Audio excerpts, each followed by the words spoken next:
Our next guest is the head of women's football at the Confederation of African Football.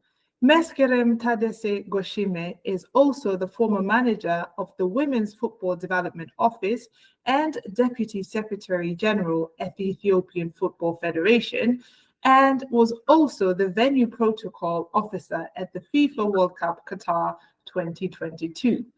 Today, we sit down with Meskerem to talk about the development of women's football in Africa and so much more. Meskerem, welcome to the podcast. Thank you very much for having me. It's a pleasure to be here. It's a pleasure to have you. We've been trying to get this done for a while, so I'm super excited to finally have this going. But before we begin, we like to start off our sessions with an icebreaker. Are you ready for that? Sure. What's your favorite quote, expression, or motto, and why is it your favorite? I think my favorite quote will be, we are the running nation in Ethiopia, and one of our favorite athletes and one of the greatest in long distance, Haile Gebrselassie, he have a quote that is Yichalal in Amharic, in our language, which is literally a translation to "it can be done." Anything can be done. I love that because it gives you a motivation to go out of your way and try new things and not to get scared. It's just say that you can do anything. So Yichalal, which is a literal translation of "it can be done," or "you can do it," is my favorite motto or my favorite quote.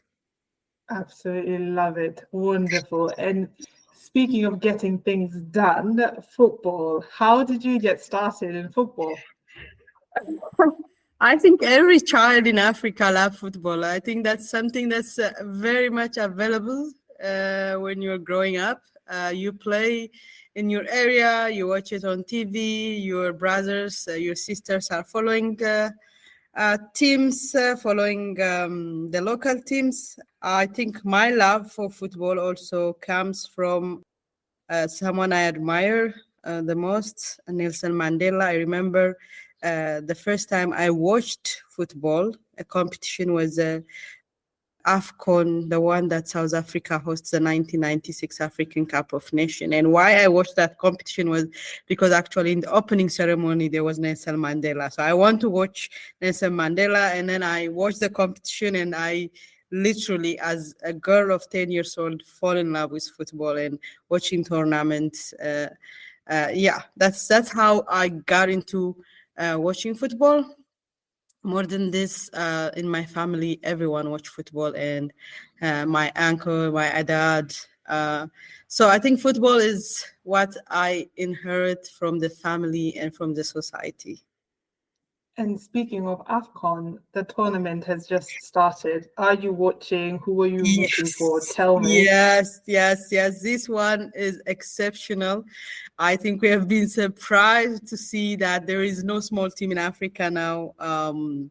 We've seen the mighty Ghana fall, South Africa losing also. I mean, this AFCON is going to be incredible. We're gonna have a surprise team, I think, winning the AFCON. It's also organized really well organized from our side, from CAF's side.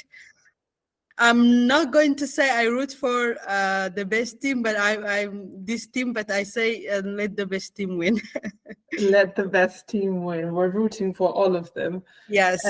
Absolutely. And you said that you first saw Nelson Mandela at the 1996 AFCON, but from first seeing Nelson Mandela on TV and watching it at 10 years old to now the woman that you are, being the head of women's football at CAF, how did that journey? Can you talk about that journey a little bit, like from being 10, seeing it and being inspired to actually being part of the action?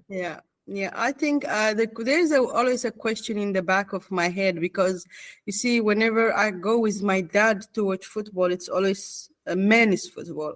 I go and I watch the local football with my uncles, and I'm going to watch St. George of Ethiopia, Ethiopian Coffee. These are the teams that were very like play magnificent football at the time, still do.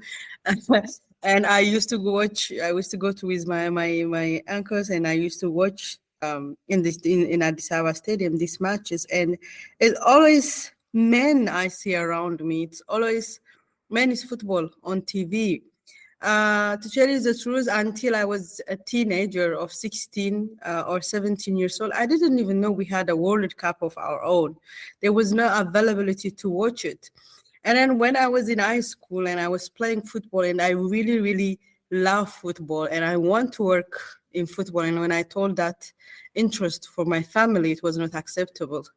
It was not an acceptable job that my family wanted me to enter into. So I say, why? And they say, oh, it is not a career choice for women. And I say, no, it is actually a career choice for women. And I wanted to make it available for women in Africa to enter football. And I played for my college, and I graduated in sports science because that is only closer field of study I can choose that can take me to my passion. And I graduated, and in the university, we had a chance to select one coaching field. And I selected football. And from 11 students who selected football, I was the only female, and I was the first female actually in the history of the sports science department to select the field of football as study.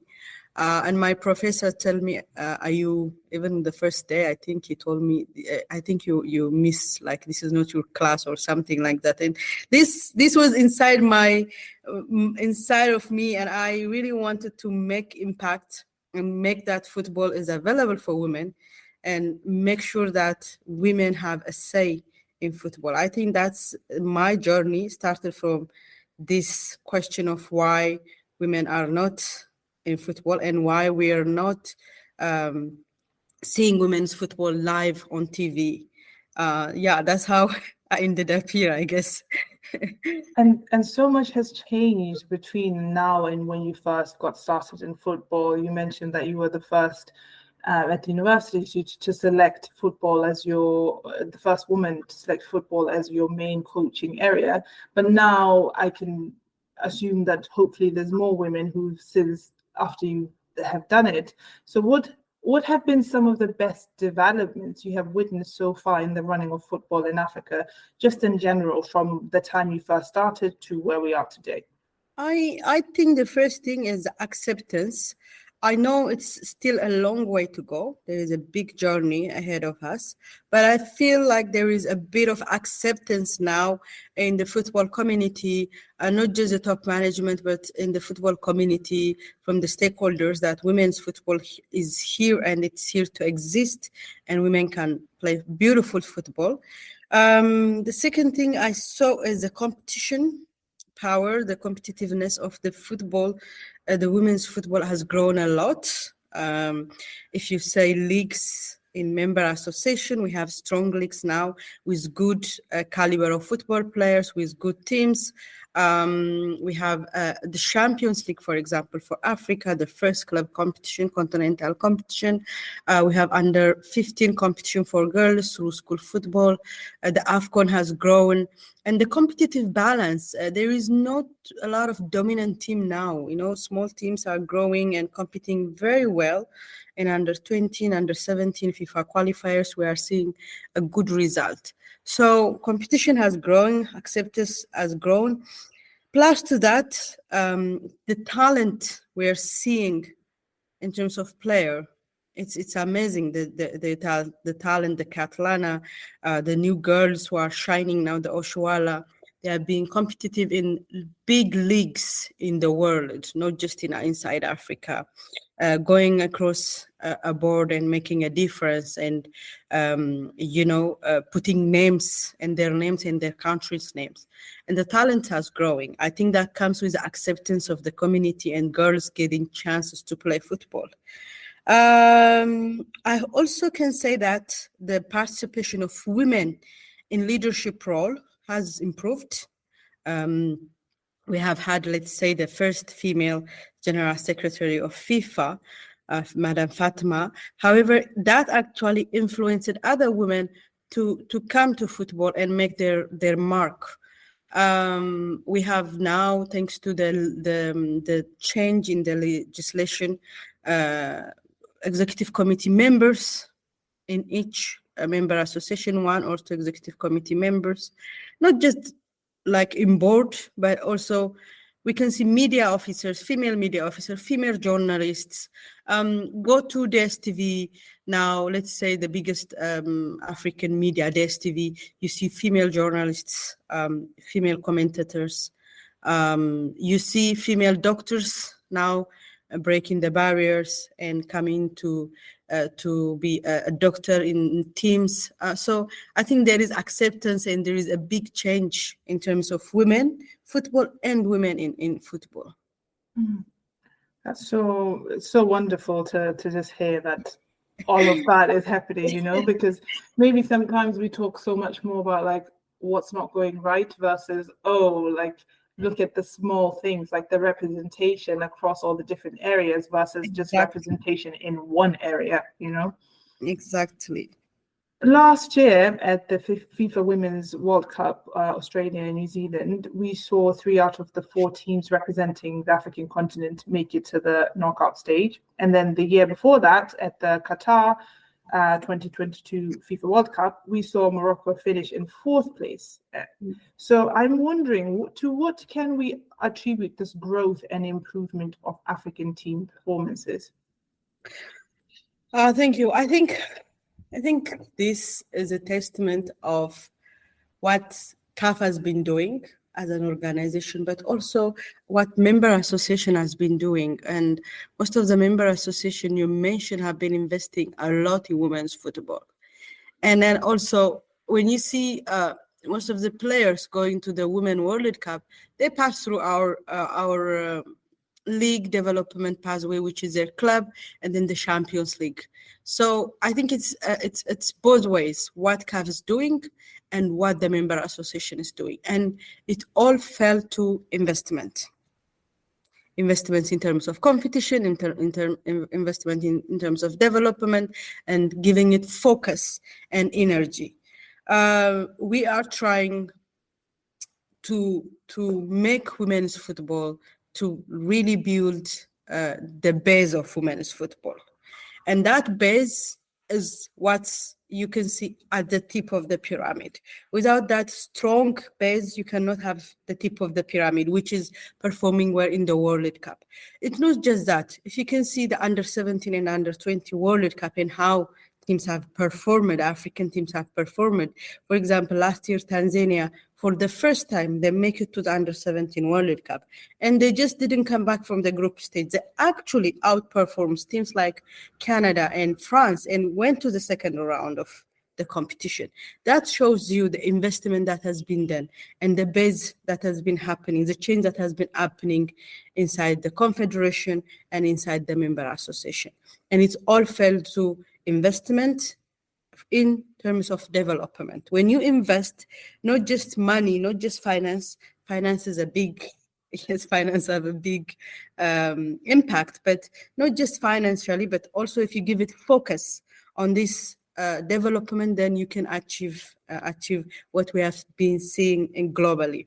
I believe it will be soon that the African teams will be winning the World Cup, and I believe it will come from women national teams mostly. But yeah, that's what's happening. It shows you how much focus and how much investment have been done by CAF and by our member association to make sure that they have a proper development plan that can lead them to the tip of the pyramid.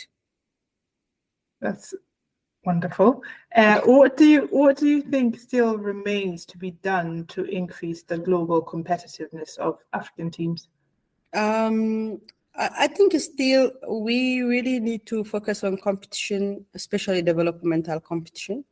When I say developmental competition, I mean under 16, under 17, under 20 competition where the national team player get that international first stage. Because playing international matches are very much important for the players' development. In Europe, they have the easiness of travel, which allows them to go every week. A team from Germany can go to France and play and come back. It's easy. But in Africa, we have this restriction of transport, flights, visa, all of that. So we really need to make sure that we have a link with each country and that our girls and our boys from the beginning, from the start of 15, 16 age up to 20 and the professional stage are playing international matches at least sustainably, this will help us to make sure that when they become the senior national team, they have 25 caps on their hands and they are not scared to enter stadium and perform well. So I think that's one of the things we need. We really need to work on our developmental competitions, under 15, under 16, under 17, and beyond. We also need to professionalize our leagues in a way that, especially when it comes to women's football, in a way that girls are treated well and trained well and properly. We introduced at CAF, we introduced the club licensing system in 2021. Which has been pushing for the professionalization of our leagues.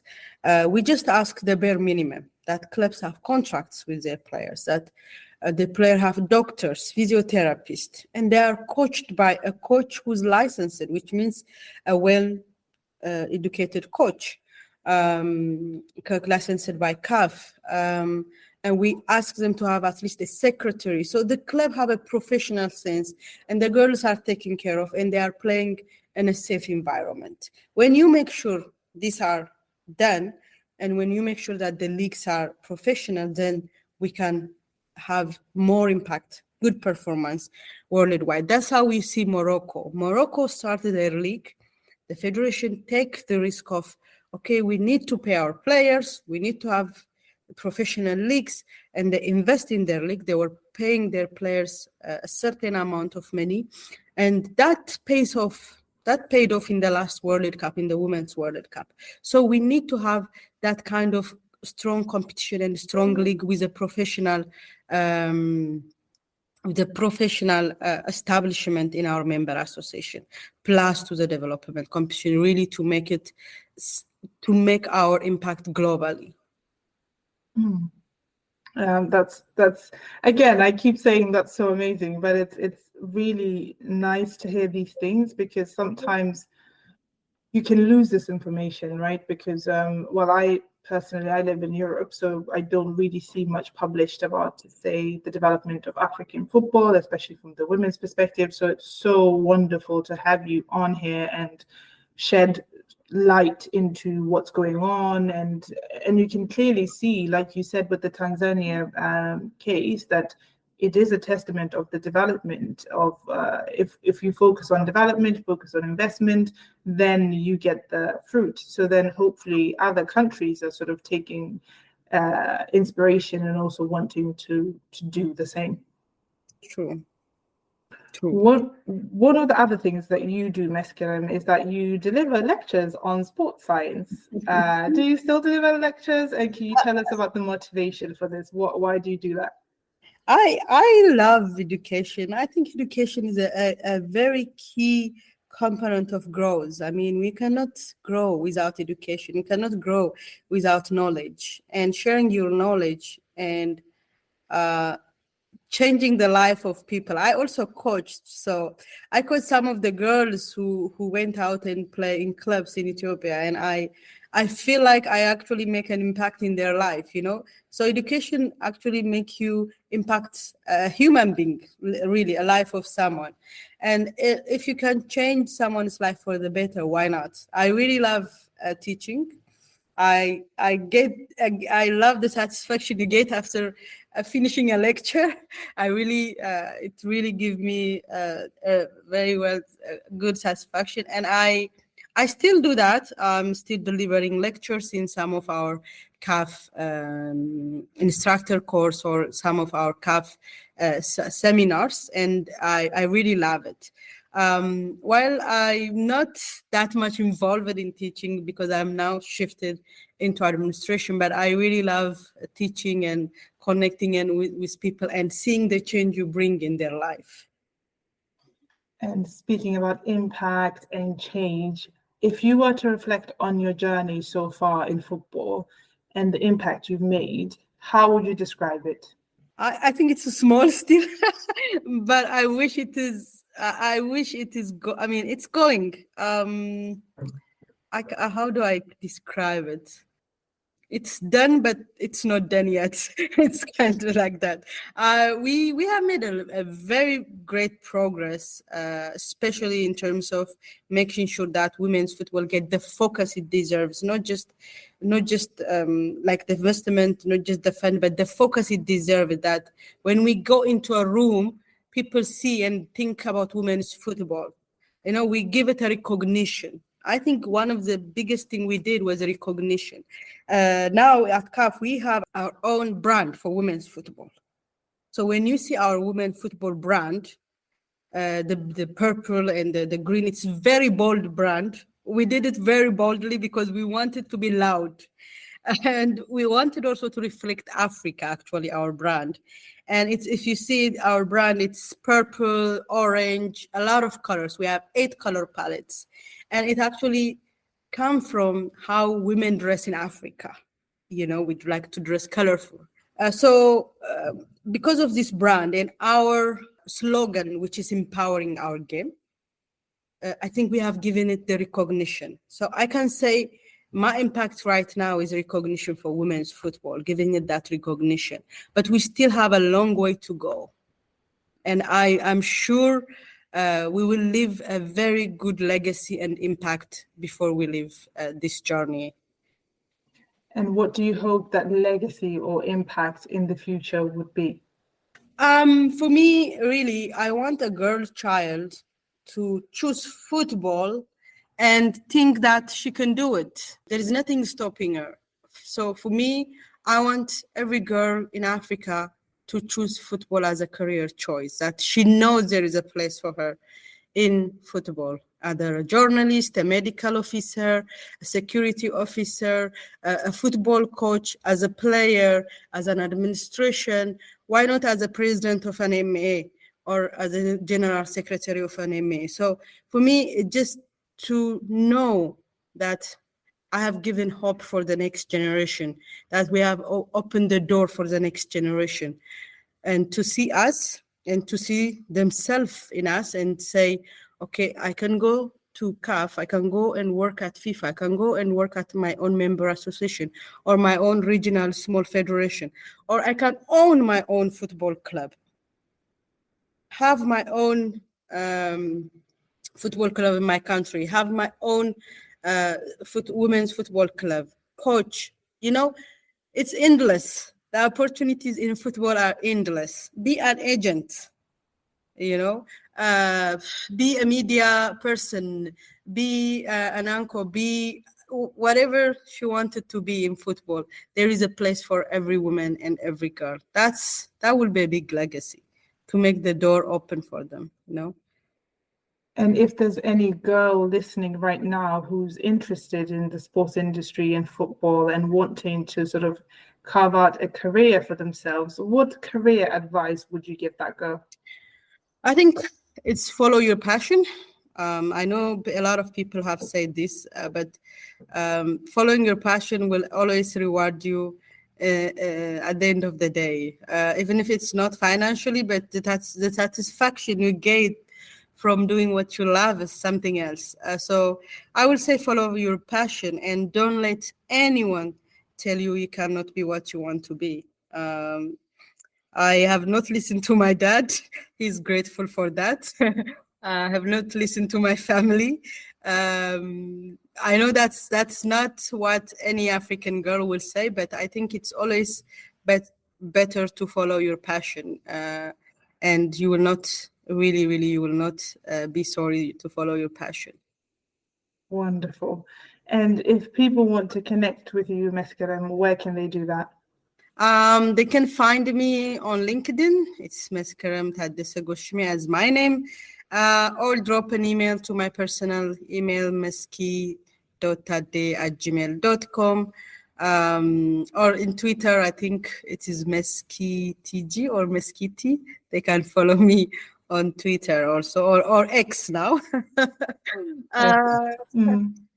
And we will definitely put all the links to all the different platforms that you mentioned in the description box to make it easy for everyone to get in contact. But Meskerem, thank you so very much for having this conversation with me. As I said, we've been trying to get it done for a while, but actually the timing is much better now because I got to ask you about the AFCON and sort of get your perspective on different things. The best AFCON yet. Thank you so much. AFCON yet.